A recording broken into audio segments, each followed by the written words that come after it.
जी हाँ दोस्तों, भारत बनाम इंग्लैंड के बीच 5 मैचों की टेस्ट सीरीज का तीसरा टेस्ट मुकाबला आज से लॉर्ड्स में खेला जाएगा। दूसरे टेस्ट मुकाबले में टीम इंडिया को इंग्लैंड के खिलाफ मिली 336 रनों से धमाकेदार जीत के बावजूद भी भारतीय टीम इंग्लैंड को तीसरे टेस्ट मुकाबले में बुरी तरह से हराने के लिए भारतीय टीम के कप्तान गिल ने भारतीय टीम के प्लेइंग 11 में 3 ऐसे बदलाव किए हैं जिसे देख करके इंग्लैंड के कप्तान बेन स्टोक्स भी सदमे में पड़ चुके हैं। वैसे तो दोनों ही टीम सीरीज के तीसरे टेस्ट मुकाबले को जीत करके सीरीज में 2-1 की बढ़त बनाना चाहेगी। जहां पर सीरीज के पहले टेस्ट मुकाबले को इंग्लैंड की टीम ने अपने नाम किया, तो वही दूसरे टेस्ट मुकाबले को टीम इंडिया ने 336 रनों से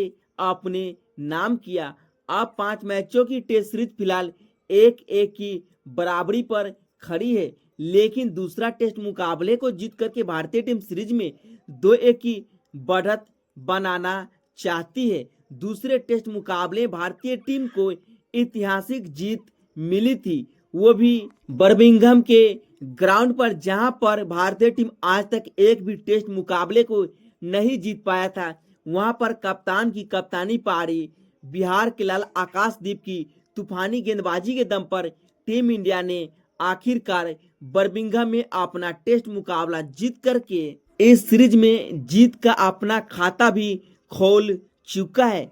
क्या कप्तान गिल तीसरे टेस्ट मुकाबले के लिए प्लेइंग 11 में किन खिलाड़ी को बाहर किया है, तो किस खिलाड़ी को भारतीय टीम के प्लेइंग 11 में वापसी करने का मौका दिया है? जी हाँ दोस्तों, लॉर्ड्स के ग्राउंड पर अभी तक भारतीय टीम मात्र 3 ही टेस्ट मुकाबले को जीत पाई है, तो 12 टेस्ट मुकाबले में टीम इंडिया को यहाँ पर हार झेलनी पड़ी है। लेकिन शार्दुल ठाकुर का लॉर्ड्स के ग्राउंड पर शानदार का प्रदर्शन देखने को मिला है। क्या शार्दुल ठाकुर को लॉर्ड्स के ग्राउंड को ध्यान में रखते हुए इन्हें भी फिर से भारतीय टीम के प्लेइंग 11 में शामिल किया जाएगा? अगर आप भी चाहते हैं कि टीम इंडिया सीरीज के तीसरे टेस्ट मुकाबले को जीते, तो वीडियो को दिल से एक लाइक करके चैनल को सब्सक्राइब करना नहीं भूलिएगा।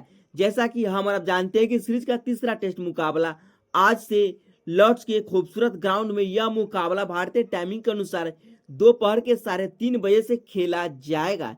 तीसरे टेस्ट मुकाबले के लिए भारतीय टीम के कप्तान प्रिंस सुमन गिल ने भारतीय टीम के प्लेइंग 11 में एक नहीं, दो नहीं, बल्कि 3 बड़े बदलाव के साथ उतरने का बड़ा फैसला भी ले चुके हैं, जो कि कुछ इस प्रकार से होगा। जहां पर ओपनिंग की आगाज की बात करें, तो ओपनिंग की आगाज केएल राहुल के साथ यशस्वी जायसवाल करते हुए दिखाई देंगे। जायसवाल की बात करें तो जायसवाल टीम इंडिया के सबसे बेस्ट ओपनर बल्लेबाजों में से एक माने जाते हैं। जायसवाल एक ऐसे बल्लेबाज है जो कि इंग्लैंड के खिलाफ खेलना अच्छी तरह से पसंद करते हैं।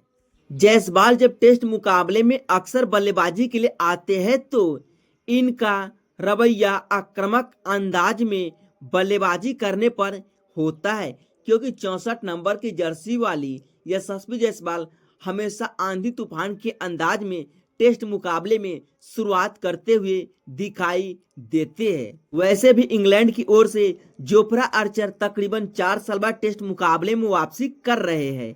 लेकिन राहुल की बात करें तो राहुल भी एक बेस्ट ओपनर बल्लेबाज के तौर पर अब माने जाते हैं। जायसवाल के साथ अनोखे अंदाज में ओपनिंग की आगाज करते हुए नजर आते हैं।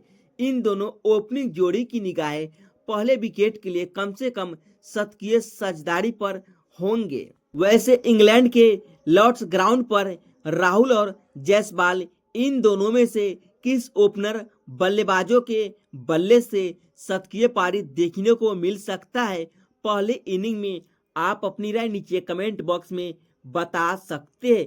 लेकिन इन दोनों ओपनर के अलावा तीसरे नंबर पर भी बहुत ही बड़ा बदलाव देखने को मिलने वाला है, क्योंकि कप्तान गिल ने करुण नायर को प्लेइंग 11 से बाहर का रास्ता दिखा दिया है और उनकी जगह पर फिर से साई सुदर्शन को भारतीय टीम के प्लेइंग 11 में शामिल कर लिया गया है। जिन्हें पहली बार टेस्ट मुकाबले खेलने का मौका मिला तो वहां पर गोल्डन डक का शिकार हुए थे, लेकिन फिर से अपने टेस्ट करियर का दूसरा टेस्ट मुकाबला खेलते हुए दिखाई देंगे। तो ऐसे में इन पर सबकी निगाहें टिकी होगी कि आखिरकार जब इन्हें दोबारा मौका मिलेगा तो किस प्रकार से अपनी बल्लेबाजी को अंजाम देते हुए दिखाई देंगे, क्योंकि आईपीएल 2025 में सबसे ज्यादा रन बना करके आ रहे हैं। लेकिन चौथे नंबर पर कप्तान प्रिंस सुमन गिल की जितना तारीफ की जाएगी उतना ही कम पड़ने वाला है। कप्तान सुमन गिल इस टेस्ट सीरीज में अभी तक टीम इंडिया की ओर से सबसे ज्यादा रन बनाने वाले खिलाड़ी बन चुके हैं, जो कि 2 टेस्ट मुकाबले में एक दोहरे शतकीय पारी 2 शतकीय पारी के सहारे अभी तक 585 रन भी जड़ चुके हैं। पिछले मुकाबले के हीरो भी रहे थे। वैसे तो पिछले मुकाबले में इनका जलवा अनोखे अंदाज में देखने को मिला था एक कप्तान के तौर पर। तो ऐसे में 140 करोड़ हिंदुस्तानी की निगाहें फिर से गिल की इसी अंदाज में बल्लेबाजी पर होने वाली है। क्या गिल फिर से अपने भरोसे पर कायम उतरते हुए दिखाई देंगे, क्योंकि कप्तान के तौर पर ऐसी बल्लेबाजी अक्सर देखने को मिलता था।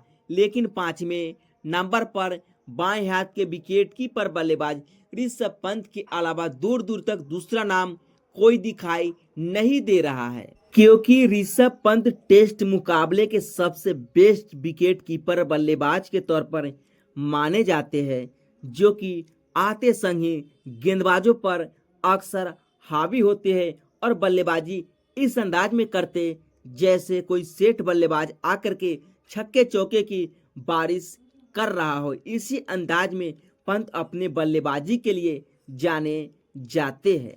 इतना ही नहीं, जिस अंदाज में बर्मिंघम टेस्ट मुकाबले के दोनों पारी में वाशिंगटन सुंदर ने अपने बल्लेबाजी के दम पर आक्रामक बल्लेबाजी की, अब तो इरादे साफ हो चुका है कि फिर से तीसरे टेस्ट मुकाबले में भले ही पिच पर तेज गेंदबाजों को मदद मिलेगी, लेकिन प्लेइंग 11 में वाशिंगटन सुंदर जरूर खेलते हुए नजर आएंगे, वो भी 6ठे नंबर पर। तो ऐसे में वाशिंगटन सुंदर पहले स्पिनर ऑलराउंडर के तौर पर दिखाई देंगे और दूसरे स्पिनर ऑलराउंडर के तौर पर 7वें नंबर पर सर रविंद्र जडेजा ही नजर आएंगे। जडेजा की बात करें तो इस सीरीज में इन्होंने अपने बल्ले के दम पर दूसरे टेस्ट मुकाबले के दोनों पारी में कमाल की पारी खेली थी। पहली इनिंग में 89 रन तो दूसरी इनिंग में 69 रनों की एक यादगार एवं तूफानी पारी खेलते हुए कमाल की बल्लेबाजी कर दिखाए थे। भले ही गेंदबाजी में इनको विकेट नहीं मिलता हो, लेकिन बल्लेबाजी तो अक्सर कमाल की करते हुए दिखाई देते हैं। तो रविंद्र जडेजा इसीलिए तो दुनिया के सबसे बेस्ट फिनिशर एवं बेस्ट फील्डर में से एक माने जाते हैं। और 8वें नंबर पर नीतीश कुमार रेड्डी नहीं बल्कि लॉर्ड्स के ग्राउंड को ध्यान में रखते हुए लॉर्ड्स शार्दुल ठाकुर को नीतीश कुमार रेड्डी की जगह पर 8वें नंबर पर भारतीय टीम के प्लेइंग 11 में इन्हें मौका मिल चुका है तीसरे ऑलराउंडर के तौर पर। शार्दुल ठाकुर का नाम इसी ग्राउंड पर लॉर्ड्स शार्दुल ठाकुर पड़ा, क्योंकि यहां पर इन्होंने कमाल की बल्लेबाजी और गेंदबाजी करके दिखाया। लेकिन इन सभी के अलावा अब बात करते हैं 9वें नंबर पर पहले तेज गेंदबाज के तौर पर आकाशदीप का नाम शामिल हो चुका है, क्योंकि आकाशदीप को आप किसी भी तरीके से प्लेइंग 11 से बाहर नहीं रख सकते, क्योंकि जिस अंदाज में इन्होंने पिछले टेस्ट मुकाबले में कमाल की गेंदबाजी की 10 विकेट लिया वो काबिले तारीफ रहे। आज तक इस ग्राउंड पर किसी भारतीय तेज गेंदबाजों ने 10 विकेट नहीं लिया था, लेकिन बिहार के लाल आकाशदीप ने आक्रामक अंदाज में गेंदबाजी करके यह रिकॉर्ड अब अपने नाम कर चुके हैं। तो ऐसे में आकाशदीप की निगाहें फिर से तीसरे टेस्ट मुकाबले में अपनी धमाकेदार गेंदबाजी पर होगी, जिस अंदाज में अक्सर अपनी गति के लिए जाने जाते हैं। लेकिन अब तो बुमराह की भी वापसी हो चुकी है तीसरे टेस्ट मुकाबले में, तो यानी प्रसिद्ध कृष्णा को प्लेइंग 11 से बाहर का रास्ता दिखाया गया है और जसप्रीत बुमराह की वापसी अब तय हो चुकी है। बुमराह के आते संग ही टीम में एक अलग माहौल देखने को मिलता है, लेकिन आखिर में तीसरे तेज गेंदबाज के तौर पर 11वें नंबर पर डीएसपी मियां मैजिक मोहम्मद सिराज दिखाई देंगे, जिन्होंने बर्मिंघम टेस्ट में कमाल की गेंदबाजी की और 7 विकेट लेकर के फिर से प्लेइंग 11 में अपनी नाम कन्फर्म किया है।